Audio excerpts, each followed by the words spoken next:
Hey guys, welcome back to this video. Today I am super jazzed because, oh my goodness, did you see the blog this week?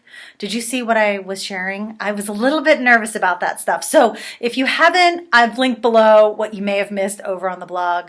There was a pretty telling blog post as well as a pretty revealing podcast this week. So I hope that you check those out. If you haven't, play a little catch up and then come back here and watch this video. So today I wanted to talk about, there's a part of launching that always seems to stump people. And it actually cracks me up because it stumps everybody. It stumped me too. I mean, maybe it doesn't stump copywriters because I feel like copywriters were born writing or whatever. Some people do not use email to launch their products and services. Hello, Miss Trenchcoat. They simply share where their audience lives. There are plenty of other people who also have different types of businesses across the board. Miss Trenchcoat has digital products. There's a woman, her name is Camila Prada, and she has a physical product, and she didn't even realize she was launching via Facebook. So it wasn't even by her email at first. There are definitely people who do things in different ways. There are people who launch in their physical store and they don't even know that they're launching in their physical store. So launches look different. But I am going to address the emails. So because emails I do think writing launch emails is important. And I think having an email list is important.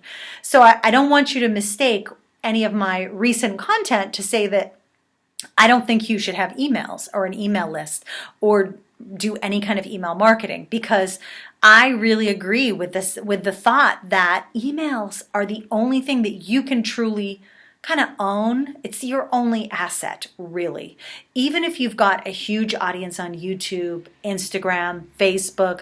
Now, I'm not saying any of those are going away anytime soon, but having email really, it just adds to what you've already got, and it solidifies your ability to reach out to those people if those services change in any way. So knowing that, I created this 5-day email series. Funny enough, my cat is freaking out because she knows it's dinner time. I know it's dinner time, and I know exactly what she's talking about. Cleo. Right on target. Okay, so I'm just going to let her kind of hang out here. Clico, are you hungry? Are you hungry? She's going to bite me right on camera. Okay, so in this sequence, I go, did you see that? Did you see that? I don't think so. In this 5-day sequence, I share with you 5 emails that you should send during your launch. So, but I'm going to reveal 2 of those emails today, just so that you can kind of see what I'm going to be, see what my kind of feeling is on email. So, number 1, you should always send a "we're open" and a "we're closed" email. I'm going to just consider that one email, but you really should. People will not know something you've had open is open. People will not know. Sometimes people won't even know you're open. So sending the "we're closing soon" email is super important and often missed. I actually see people who, if you make that decision not to send a closing email, it's probably because you filled up or you ran out of inventory or something. But most of the time you want to send that "we're closing" email and the "we're opening" email. The other email that I like to send, and I think is important to put sometime during your launch emails, mostly I would say in the couple of days just prior to closing your launch, if you're closing it. And that is a simple Q&A email, a simple FAQ email.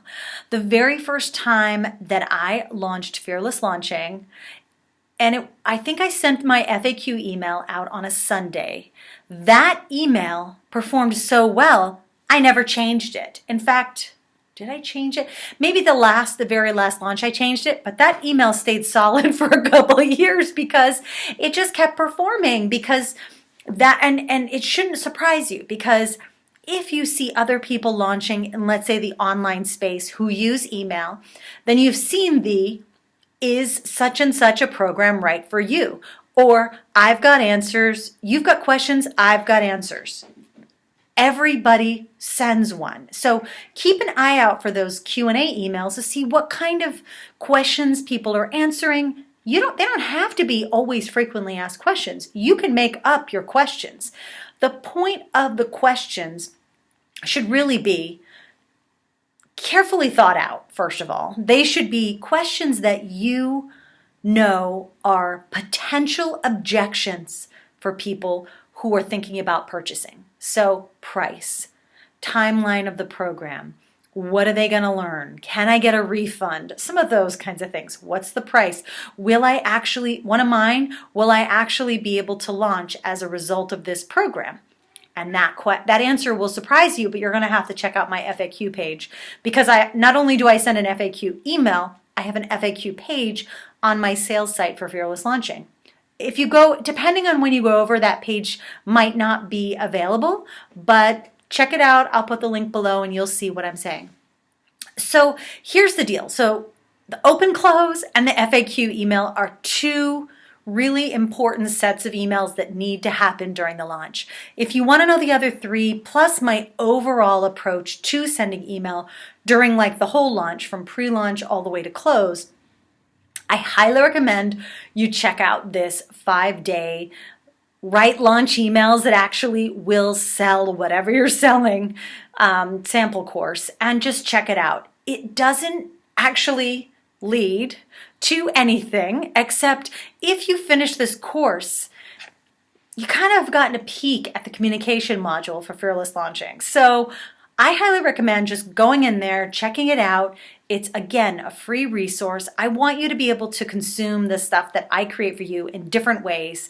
Email courses seem to be something that people like because they come straight to your inbox. You don't have to click anything. They just enter into your world. Here's what you should do right now. All you have to do is go to the link below, download this Launch Emails Master Course. It's free. There's a little worksheet at the end to help you work through your own email sequence, and I think you'll get a lot out of it. And I'm going to give you some hints in the next video about different ways to use the same emails in different places. So I hope to hear from you very soon. Subscribe if you're not already subscribed to this channel because hello, there's more content coming next weekend. And if you haven't already checked out the blog, head on over because we've got a month packed with launch goodies, and I am just so excited to share all those things with you. One more piece, if you missed last week's, then you might have missed out that the Launch Toolkit just got a major facelift. So check that out, check that video out. Links will all be below. I think that's it. All right. Have a lovely evening, and I'll chat with you soon.